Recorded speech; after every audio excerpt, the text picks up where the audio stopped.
What's going on, everybody? Welcome to a live stream session.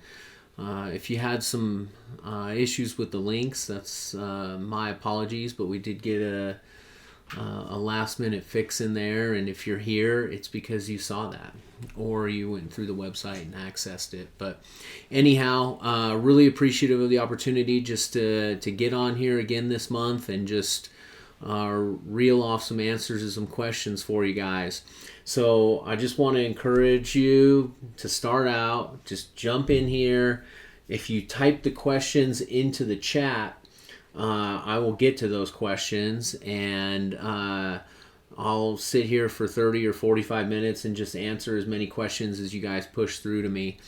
Now, if you're here to listen and learn, that's okay too. I have some questions people have been asking me about, and then also some that were emailed to me over the past week or so. So anyhow, I hope people are liking these live streams. I think there are a good amount of people who end up watching them later. And so what I'm trying to do is just build that community. I want to work with people who are interested in learning and are curious about their tax situations. And when you guys put time into this type of stuff, I know that there's results that come along with it. There certainly are results that come along with it, but kind of building the culture where people really like to kind of spend time on that kind of stuff, it can be a little bit hard. But we're doing it. We're staying really consistent with it. What I want to do is be consistent. And as I'm consistent with it, I feel like more and more people will be getting on board with it.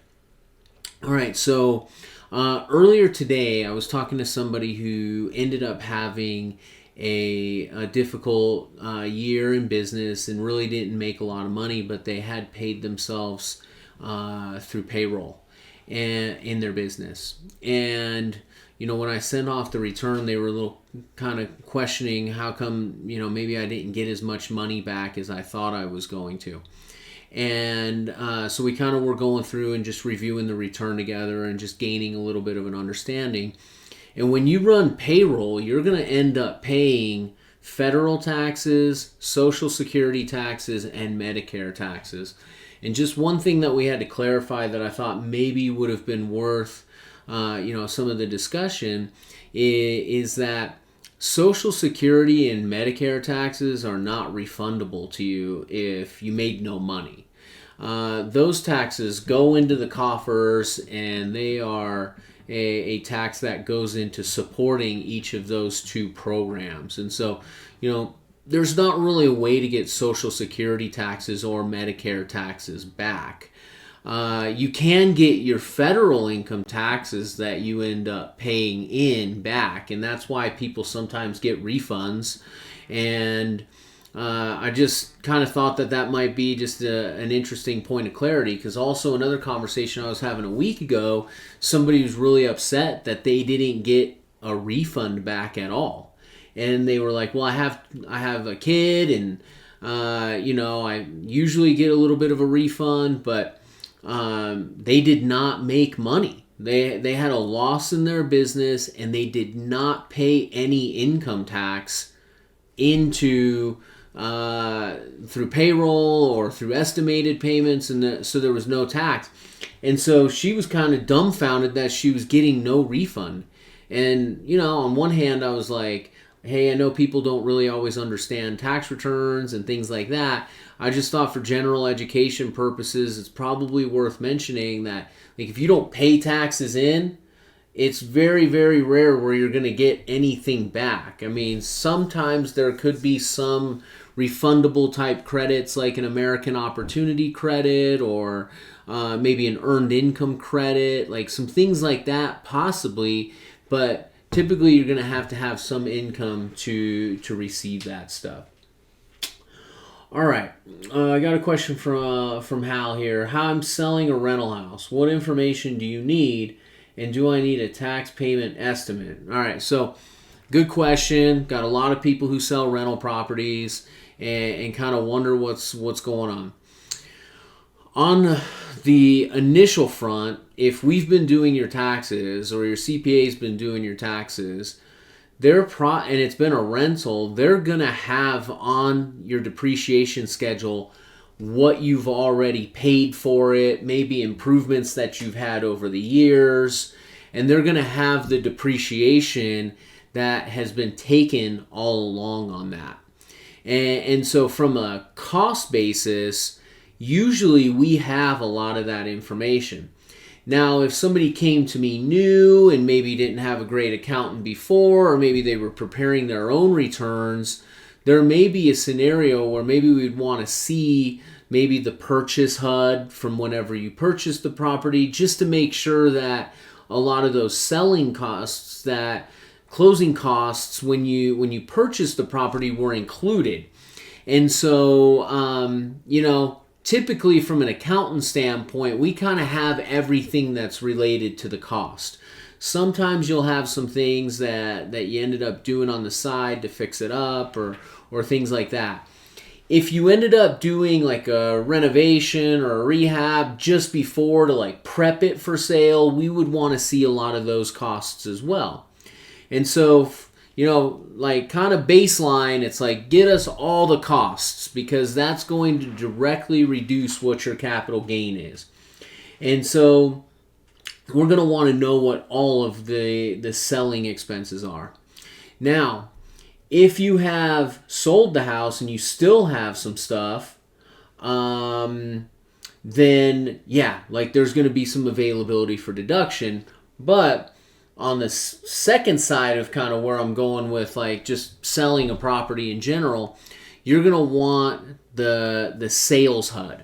The sales HUD statement is going to break down what the price was, what all the closing costs were, who paid what, as far as maybe realtor fees and things like that. That's going to break all of that out. And then from there, we kind of go through and calculate what all of the capital gain is. Now, to answer the question, do you need to make a tax payment?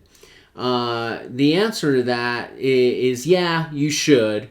You don't have to. If you want to pocket your money, you can do it. You pay a little bit of penalty for not paying estimated taxes, but you can do that if you wanted to.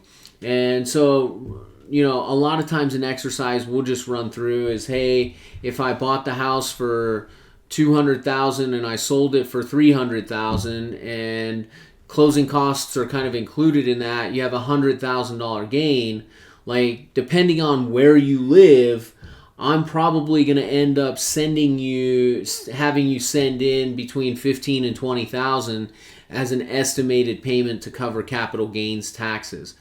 Now, there's other things that could influence that. If you have capital losses from maybe investments that you've had in the past, you obviously maybe wouldn't need to do that, because your capital losses from the past could offset your capital gains. So a lot of times what it all boils down to is what your personal tax situation is. And so, a quick call would be something where we could kind of run through a bunch of those numbers and kind of, just get you on the right path. So good question. If there are some other people that are like, what if I want to defer my taxes? What if I didn't want to pay any tax? There are some strategies for that, like a 1031 exchange, where you go and purchase a replacement property and kind of roll over your gains into that property. Sometimes people will sell on installment and have maybe some seller financing options. Those are some things that are becoming more and more popular right now, with bank interest rates being at a really high rate and people having a hard time qualifying. So anyhow, those are just a few other ideas there. Cool. Good to see some people in here. Glenn, welcome. Billy, welcome. Scott, good to have you, man. I think there's some new people in here this time, which is kind of fun to see. So, keep firing those questions away. If you're kind of newer to the thing here, there's the chat group where, you could just pop your questions in and I'll be answering them throughout. So, Appreciate you guys being here. Hopefully, Hal, I got your question answered. If there's anything that I didn't really answer there, or you need a little bit more clarity, feel free to just kind of pop that into the thread here. All right, I have a question here where I got somebody that wants me to discuss the methods of transferring wealth to grandkids, and what some of those pros and cons are as far as transferability. Now, on the surface, one thing that I'll say is that you would have to worry about kind of like dwindling down your estate to grandkids and things like that if you have an estate that is over, it's like $12 million if you're single, $24 million if you're married. So, from an estate planning standpoint, like, you're allowed to give away that much money to your heirs before there would ever be that kind of dreaded estate tax. But if you happen to be in a situation where you're higher than that and you kind of need some options, there are some things that you can do. And one of the things that I see quite a bit is creating a family limited partnership.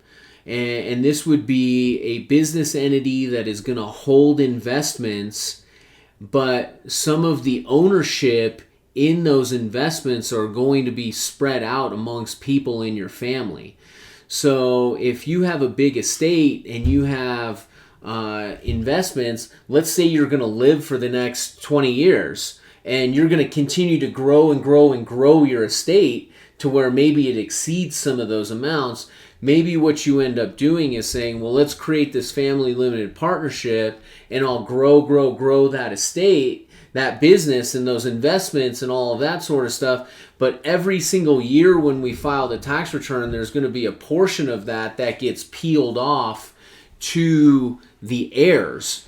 And that way your estate doesn't get too big and it kind of transfers wealth as you're growing it. So that's one that I really, really like. There's other stuff. I mean, some people can get into some like complicated trust structures that, I don't really deal with all that much. And so there's going to be, so there could be some stuff that's really advanced there that maybe would be worth talking with an estate planning attorney with. But usually you wouldn't want to do something like the family limited partnership thing with trusts, because the trust concept, trust tax rates are really like rough. They'll jump up into a 35% bracket really, really fast. So I don't always really love the trust thing because of some of the tax issues that goes along with it. But there are some scenarios where trusts can be really good. The family limited partnership idea, or maybe if you didn't want to go as far as doing the family limited partnership, there are some accounts out there that you can kind of create, like UGMA accounts is what they're called, which is just uniform gift to a minor account. And so maybe you want to set up kind of investment accounts for each of your grandkids, and you want to just put money in there every year. You can put up to 17,000 into, it was 16,000 in 2022, and I think it went to 17 for 23. But you and your spouse can give each of your grandkids up to 17,000 a year in custodial accounts like an UGMA, their 529 plans. And so if you just want to kind of set them up, that's a way to kind of transfer some of the wealth as well.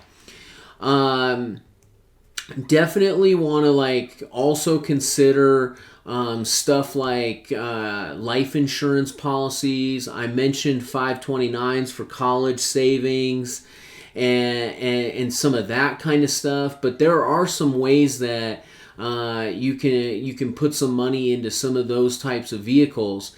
And so what I always encourage in that kind of stuff, especially when you get into the 529 and the IUL stuff, is just making sure that you have solid relationship with your financial advisor, somebody who's going to kind of guide you through some of that kind of stuff. But if you are sitting there and you're like, I definitely don't have 13 to 26 million dollars, so that's not really a problem, but I really don't want to screw my family over if like I got hit by a bus or died tragically.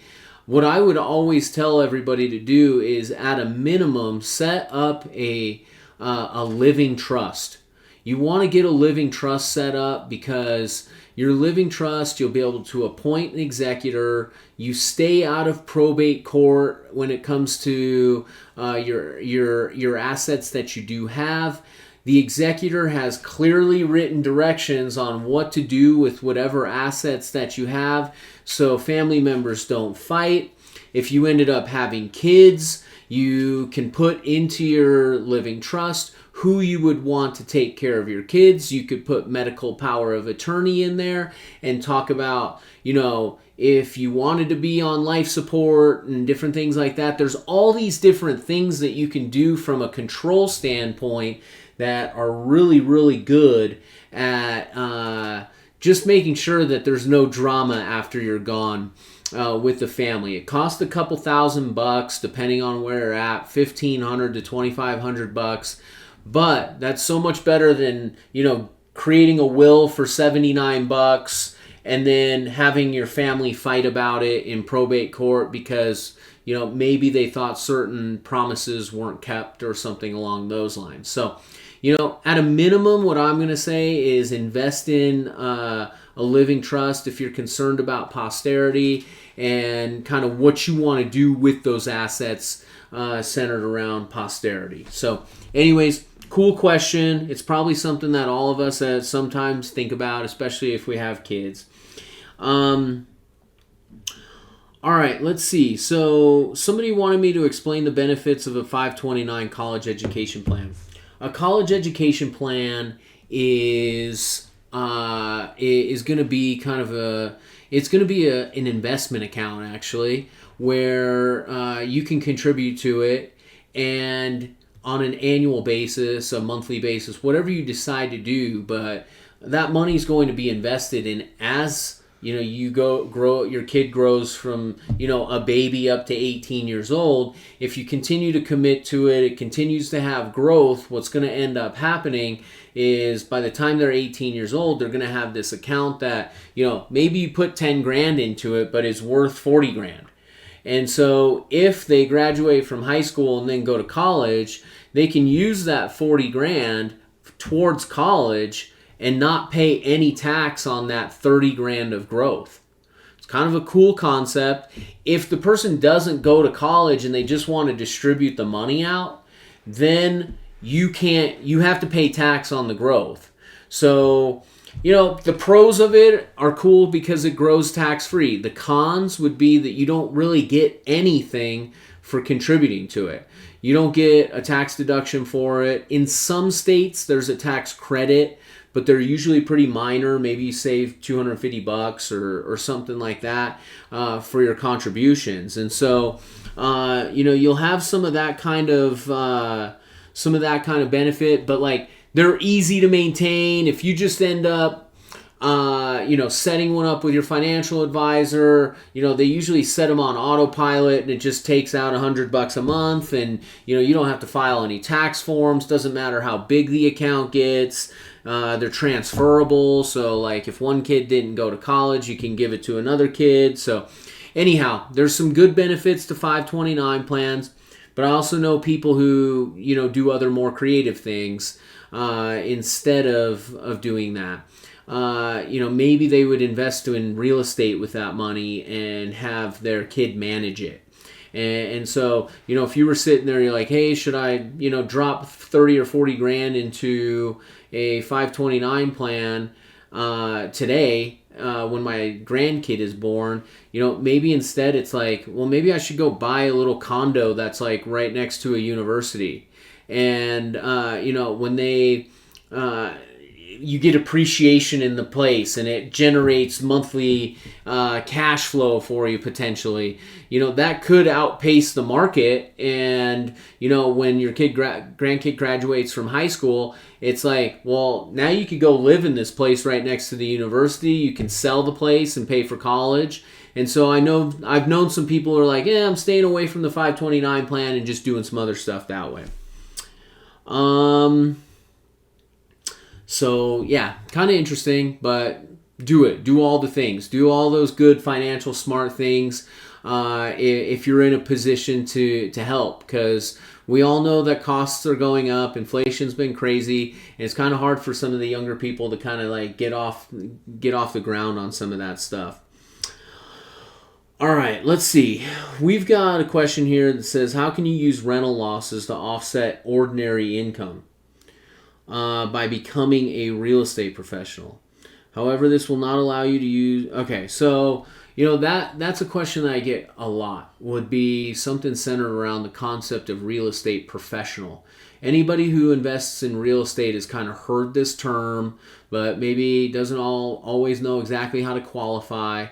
But the concept is centered around this idea that, when we have a W-2 job or we are self-employed, that's what's considered like active or non-passive income. All right, and there's a bucket for that. When you get into the real estate space and you go buy a rental, typically a rental property is going to be considered a passive activity, because it's an investment. You're not really working in it all the time. You don't go there every day. It's just you buy it, you get a renter. It's really passive, and you're not really doing much with it except collecting rent checks and things like that. Now, passive, like this bucket cannot typically offset this bucket. All right? So there's this line in the sand between non-passive and passive activities. But there are some exceptions to it. And one of them is becoming a real estate professional.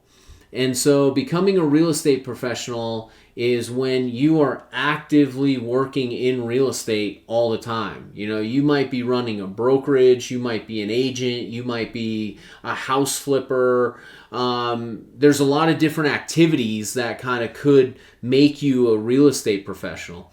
When you're a real estate professional and you're working in real estate over 750 hours per year, so that's one of the tests, and it's over 50% of everything that you're doing, you're qualifying as a real estate professional. And what happens with that is it makes your passive activities in real estate non-passive. So now you can kind of merge those two buckets together. And so people love it because typically rental properties are generating a loss. They're going to be generating a loss. They're going to be taking interest, taxes, and depreciation as expenses. And normally there's a little bit of a loss that is associated with it, but a lot of times we can't really take those losses because they're in a passive bucket. Well, if you make, $100,000 a year or let's say you make a couple $100,000 a year. Maybe you're a $250 a year and you're a physician or a dentist or something like that. A lot of times people in that situation love to kind of invest in real estate, but it doesn't ever offset their W-2 income. It doesn't give them those deductions that they're looking for to offset that active income. And so a strategy that we've implemented with a lot of people is like, maybe if you have somebody that's a main breadwinner and then somebody else who's maybe stay-at-home mom or something like that, or maybe works part-time, is to get the other spouse to do all the real estate activities. You only need one of the spouses to be a real estate professional to end up having those two buckets kind of merged together. And so, from a tax planning standpoint, becoming a real estate professional can be really, really awesome in taking deductions.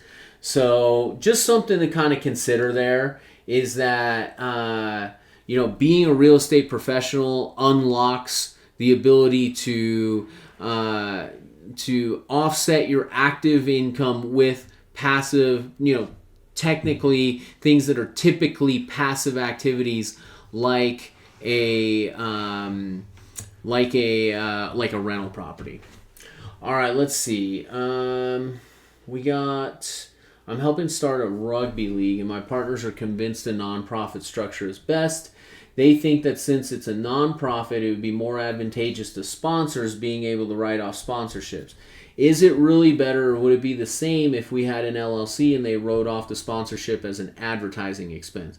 It really would be the same. I mean, sometimes like organizations like a rugby league or, little leagues, that is pretty typical to, fall under the 501 bucket where you're like a nonprofit.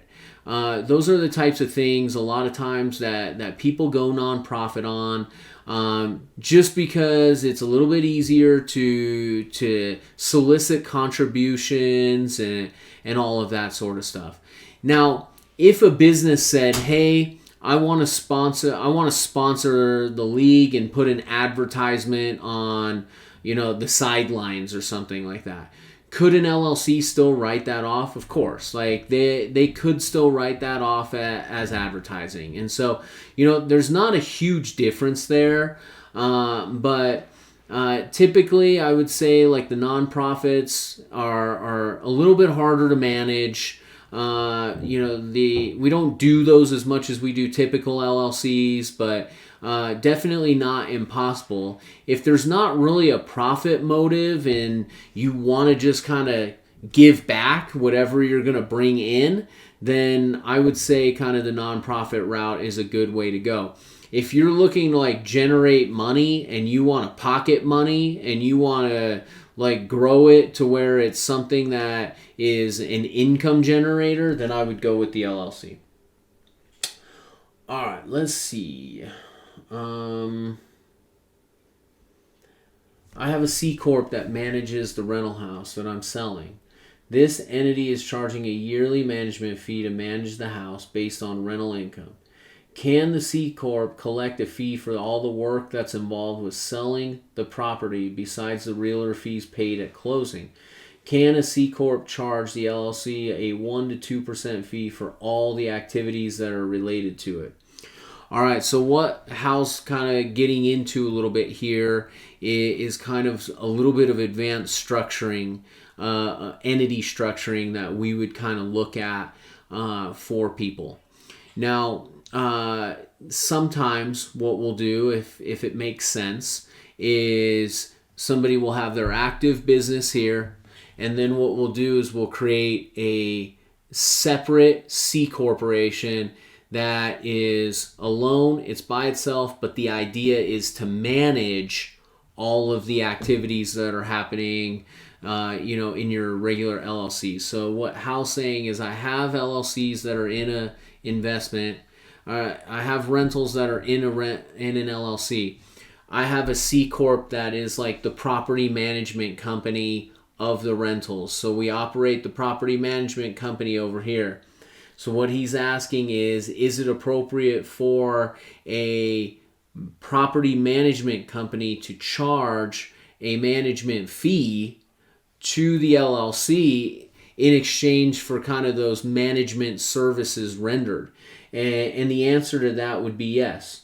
You can charge a management fee. I would want to check with you before you ended up doing that to see if that really is worth it for you to do, because one thing that you would want to remember is that you're going to get capital gain treatment on the sale of that property. But if you charge management fees, when you bring management fees to your management entity, that is active ordinary income and would be taxed at your 21% corporate rate versus possibly a 15% capital rate. Now, if you have expenses in the corporation or you have net operating losses in the corporation and maybe you want to squeeze some of that off, that I understand that, and that would be something that we would want to look at. Would it be appropriate to do 1 to 2%? Now, I'm never necessarily going to tell people exactly what percentage they should use. There's no set guideline that says, hey, this is what you're allowed to do. What I always tell everybody to do is do something that's reasonable. You want to make sure that you have a reasonable number that goes into whatever your management fee is. So like if you were to go hire a property management company, they're going to say, hey, we're going to charge you 10% of rents. If you ended up creating your own property management company and then said, I charge 50% of rents, that would look unreasonable. And so I don't really know what a management fee would be on selling a property from a property manager, but if you're at 1% to 2%, that kind of seems like a low number, and so I would probably lean towards that being all right. All right, let's see. What else do we have here? We were talking about the estate tax earlier, and Ray kind of mentioned that it could end up reverting back to 5 to 10 million by 2026. That's a good reminder. Way to be in that. But yeah, I mean, right now the limits are 12 or 13 and 26 million. So it is possible, just depending on what happens, that those numbers could revert back to old law. Now, that's kind of one of those ones that it almost kind of just depends who's in. I mean, as far like politically.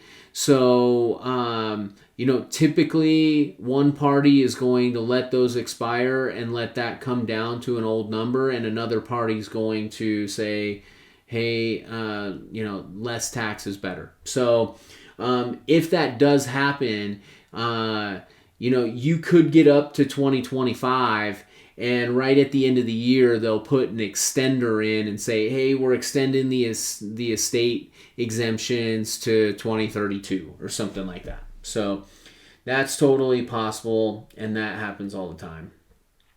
All right, what else do we got? Keep them coming. You guys got anything else for me? Let's see. Who's all here? We got Mike. All right, that's good. Grant. I don't think I know you, Grant. But I appreciate you being in. John, welcome in. Dale, good to have you. And Jada. All right, cool. We got some good. And Shelly, okay. Shelly, I'm kind of just getting to know you a little bit better. But hopefully you're kind of finding some of this informative and something that you guys are kind of are growing from. I did get kind of a couple people that were like getting a little maybe flustered with me a little bit, but something that's probably worth telling, especially as we go into extension season here and there's like kind of 2 months of filing. When it comes to business mileage, I want everybody to know that like you are supposed to keep a mileage log like daily, as far as like what's business versus what's personal. Now, one thing that I want to point out, because we've been asking, like everybody sends in their mileage. Oh, I did 10,000 miles. And one thing that's interesting to note is that in the middle of 2022, they changed the mileage amounts. And so I think it was like 58.5 cents and then it went up to 62.5 cents in the middle of the year. So we started asking people, we're like, all right, you got to give me your mileage from January to June, and then you have to give me your mileage from July to December. And kind of people, I think, were a little like why do I have to do that? But that's just kind of one of those update type things that I definitely think is worth mentioning. Another thing that's probably worth mentioning is that we are going to continue to do live stream next month. We're going to do them every month. But one thing that I want everybody to know is that in August and September, like September especially, is where we're really cranking out a lot of the extensions. And so, that's kind of like a tax return month, if you will. And so like we'll be doing a lot centered around tax return work in September. But right after October 15th is where we are going to hammer doing tax planning. And for those of you who know me, you know that like I literally spend 2 months talking to people every day about tax planning, and like we'll be projecting out income, we'll be looking through a bunch of that kind of stuff. And so I always encourage people to just be like, hey, let me get a call, let's get on the phone, let's see what I could be doing that I'm not doing, and make sure that you're prepared. For all the people that I have phone calls with and run through stuff, there's usually always something that manifests itself and makes it worth it. And so that's just something that I think is worth mentioning is, prepare yourself to get ready for tax season or tax planning. And when I go through, we're going to do similar to what we did last year. I'm going to do a ton of videos. I'm going to do a ton of content for you guys. And there's just going to be so many ideas that, being part of Prosperity Society and like coming to this kind of stuff is going to pay for itself over and over again. All right. Somebody said I got a refund on my C Corp from the IRS with no letter explaining why. Where can I find out why they sent it? You would have to call in to find that out. But if you ended up sending, like, sometimes on the check, like, you probably got a check in the bottom, like kind of towards the bottom left corner of the check. Sometimes there'll be a little code on there that kind of says something like, like 2021 refund or something like that. It'll have like a little explanation, or maybe it'll say something like payroll adjustment or something like that. So you can look at that and see if you kind of find a little note that's on there. But I hate when they send that stuff back, but they usually don't send you back money without a reason for it. So you probably can cash that check. All right, so Grant is Billy's partner. Okay, cool. All right, cool. And Billy, I'm just getting to know you a little bit too, so that kind of makes sense. Thanks for explaining that. Do you have one of your presentations concerning promotions and entertainment? Yeah, I did a video about that. Cool. Thanks for putting that in there, Johnny. Got like my video guys, got my back here, just pumping stuff in there. I did do something like that, and you definitely want to. One thing you guys should know, actually, from an update standpoint, is that for 2021 and 2022, meals were 100% deductible. Because of COVID, they wanted to give restaurants and eating out and that kind of thing kind of a boost. And so that went to 100%. But in 2023, the general rule is if you go do a business meal, you're back to a 50% deduction. Now, there are ways to still get 100% deduction, and I did outline some of those in that video. So, that would be some stuff that you would want to look at. But I can send you, I think I have somewhere saved on my computer kind of like a nice little chart that kind of shows like what's 50%, what's 100%. And so that could be something that I can look for and kind of add in and send out too. But good question, because that is one that we get a lot. Entertainment is not deductible. I was just at a business conference, and this conference was called Clear to Soar, and it was a lot of kind of emotional type stuff, just kind of like understanding yourself better, that type of thing, but also kind of good networking and all that. Now, like my travel out there was deductible, flight, lodging, all that kind of stuff is totally deductible. But what happens when you get out there and it's like, oh, well, I got to eat food and I've got to, like maybe there's something fun going on. I ended up like last minute, one of my staff was out there with me last minute. We were staying right across the street from it, but like we got some last minute tickets and went to a Beyonce concert. And it was definitely interesting and fun. But that is entertainment, and that is not a deductible business expense, even though I took one of the girls that works for me. So anyhow, it's important to know those types of things because, you know, you might be working with your bookkeeper and sometimes your bookkeeper might miss something like that. And it's important to scan through your books and make sure that you're kind of, you know, letting them know, hey, maybe this is what that was for. John says, question from my wife. I have 3 types of income: pension, Social Security, my IRAs, and TSP. The TSP will have minimum required distributions at a certain age. How can I plan when I should start taking those to maximize my taxes in retirement? How do I avoid paying the highest tax penalties when drawing on that retirement? All right, so you're going to want to be 59 and a half before you start withdrawing from the IRAs and TSPs. Otherwise, there's a 10% withdrawal penalty. So you don't want that. The minimum required distributions happen after you're 72 years old, 72 and a half years old. So I know you guys, and you got a little bit of time before you have to worry about that. The thing that makes that really difficult of a question is not knowing what the future holds as far as taxes go. I mean, I think we can make a general presumption that in the future taxes will go up. That is something that, you know, most of the time we can kind of count on, is that they're going to go up. But it is a numbers game, and it is just making sure that you're staying within tax brackets. I kind of call this strategy tax bracket management.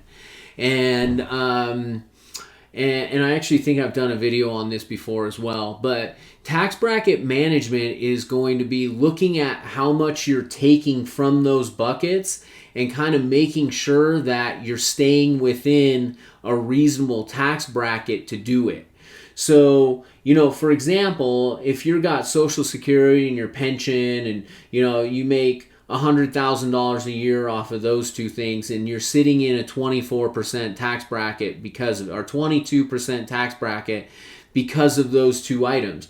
I'm not going to go have you take $500,000 out of your TSP and take a big lump sum and take all that money out all at once, because then you're going to get into like the 37% bracket. But if we were looking at the brackets and we said, well, you're going to make $100,000 doing this stuff, but you stay in the 22% bracket until $140,000, and then it goes up to 24% up to $200,000. Then we can look at that and be like, you know, if you want to take out another $40,000, you're going to pay 22%. If you want to take out $100,000, you're going to pay 40% on the first, or 22% on the first $40,000, and then 24% on the next $60,000.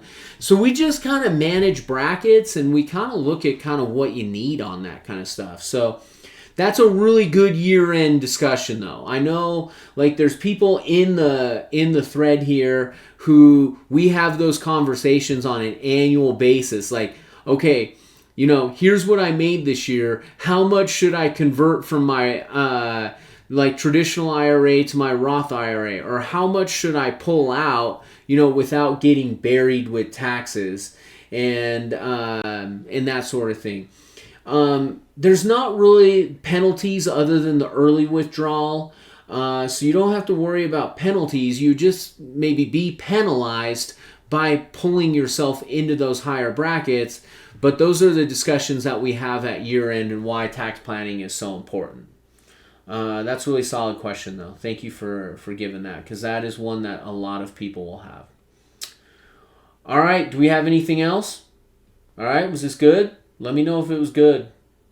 Give me some feedback in the thread to let me know if you're never coming back, or let me know if you liked it. But we want to keep doing this stuff. I want to just keep building this community.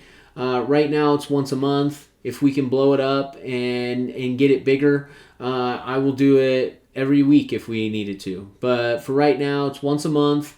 We're going to do the next one middle of September. I believe is it 20th? I think it's the 20th. But it'll be the Wednesday right after the 15th deadline. And so we'll be back again a month from now. Over the next few weeks, we're going to continue to put videos in. I'm going to actually be dropping some bookkeeping videos into the platform. I'm also going to do some videos that are centered around kind of business, like management type stuff. And that was something that at the last conference that I was at, I kind of thought to myself, I'm like, Prosperity Society would probably benefit from having some videos based on some of the things that I've learned from watching really good people manage their businesses. And so that's something that I'm so grateful for, is just to have that that understanding, I guess, is seeing good people run their businesses and how they do it. And so I have some concepts there that I think are really good. Anyhow, thank you for doing this. Hal, I have a financial planner for you that I can refer to you. And they would definitely like be able to help with some of those discussions. But when it comes to how much tax was due, we'll continue to handle those together. And so anyhow, thank you so much. I hope you guys have all enjoyed it. All right. You guys have a great week, and we will talk to you soon.